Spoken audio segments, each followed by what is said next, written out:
Żagħżugħ li kien mixli li korrompa tfajla Ingliża ta' 14-il sena waqt li kienet qed tgħum fi slush and fun wieġeb mhux ħati.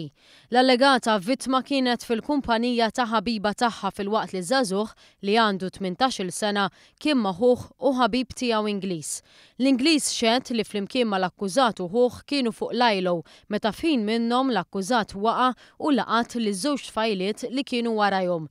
Ix-xhud qal li t-tfajliet bdew isegwuhom tant li anke rawhom għaddejjin x'ħin kienu qed jixtru ġelat. Ftit tal-mumenti wara xehdethom mit-tfajla dan biex tagħti l-kunsens lil bintha biex hi wkoll tixhed dwar dan l-allegat każ. L-avukat talab lill-qorti biex kemm ix-xhieda ta' tfajla kif ukoll dik t'omma jinstemaw fil-magħluq.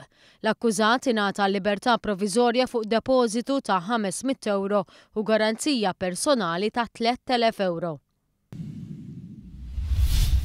Somalu weħel sena u 3 xhur ħabs wara l-instab ħati li kellu fil-possess tiegħu id-droga kannabis. Dan fl-istess perjodu li hu kien jinsab taħt sentenza sospiża. Fil-qorti jingħad li f'April li għadda is-Somalu weħel sena ħabs sospiża wara li ammetta li seraq.